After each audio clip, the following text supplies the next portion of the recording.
आज आपण पाहूयात अगदी मोजक्या वाटणामध्ये एकदम चमचमीत आणि खायला पण खूप खमंग लागणारे भरलेले मसाला वांगे कसे बनवायचे।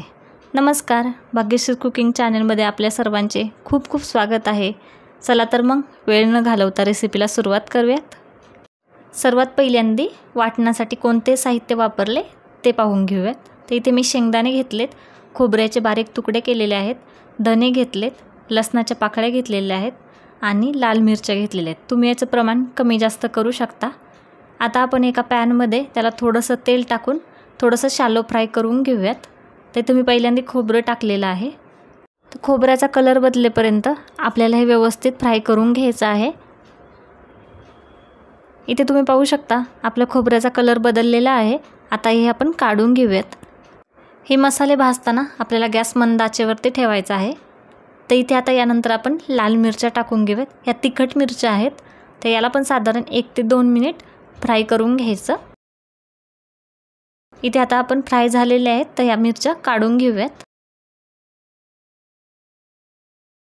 आता यानंतर आपण धने टाकलेले आहेत। धन्यामुळे काय होतं, खूप छान सुगंध येतो आणि खायला पण आपली भाजी खूप चविष्ट लागते। तर धने पण साधारण 1 ते 2 मिनिट फ्राय करून घ्यायचे। इथे आपले धने फ्राय झालेले आहेत, आपण हे काढून घेऊयात। यानंतर मी लसणाच्या पाकळ्या टाकलेल्या आहेत, त्याला पण थोडासा कलर बदलेपर्यंत मी फ्राय करून घेते। आता कलर बदललेला आहे, तर इथे मी काढून घेते।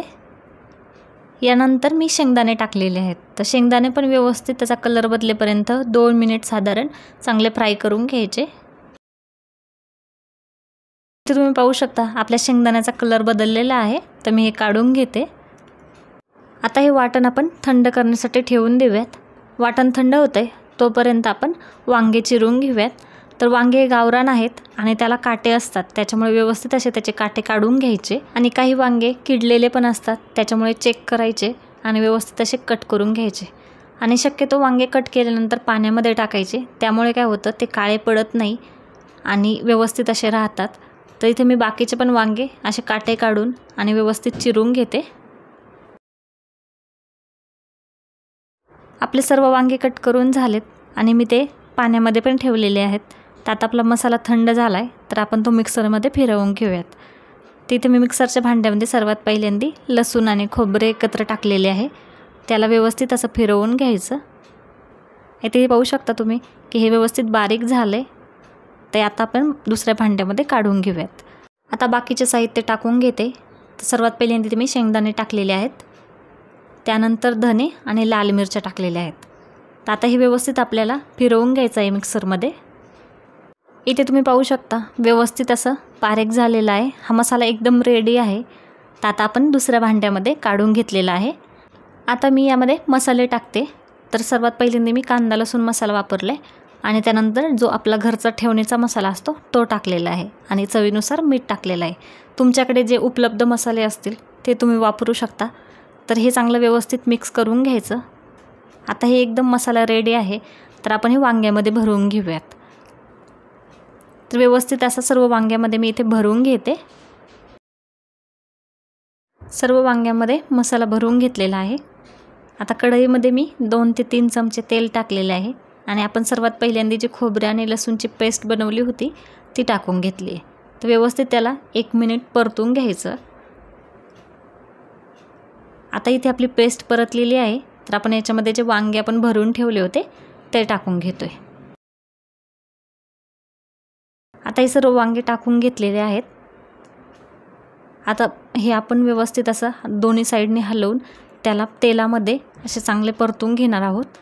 वांगे तेलामध्ये व्यवस्थित परतल्यानंतर आपली भाजी खूप चवदार लागते आणि वांग्यांना पण खूप छान चव येते। तर मी याच्यावरती झाकण ठेवून 5 मिनिट याला चांगलं परतून घेतलेलं आहे।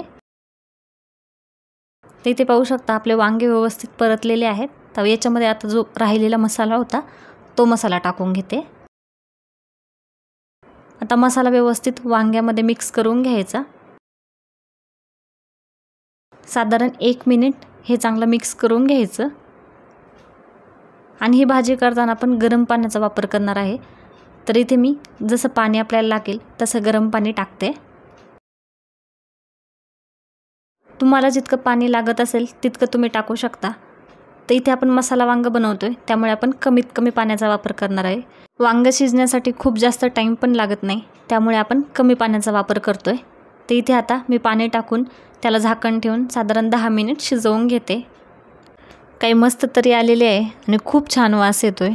तर आपण एकदा हे पळीने थोडंसं हलवून घेऊयात। आता यावरती आपण फ्रेश कट केलेली कोथिंबीर टाकणार आहोत। तर इथे मी कोथिंबीर टाकलेली आहे। आता कोथिंबीर टाकल्यानंतर एकदा आपण पळीच्या साहाय्याने पुन्हा हलवून घेतो आहे। वांगं आपलं व्यवस्थित शिजलेलं आहे, त्याच्यामुळे आपल्याला झाकण ठेवण्याची गरज नाही आहे। तर मी गॅसवरती असंच 2 मिनिट ठेवते। हे मसाला वांगे दिसायला जितके चमचमीत दिसत आहेत ना, खायला पण तितकेच खमंग लागतात। तर एकदा या पद्धतीने मसाला वांगे नक्की करून पहा, सर्वांना खूप आवडतील। तर रेसिपी कशी वाटली हे कमेंटमध्ये सांगायला विसरू नका। व्हिडिओ आवडला असेल तर व्हिडिओला लाईक करा, शेअर करा आणि अजूनही चॅनलला सबस्क्राईब केलं नसेल तर नक्की सबस्क्राईब करा। धन्यवाद।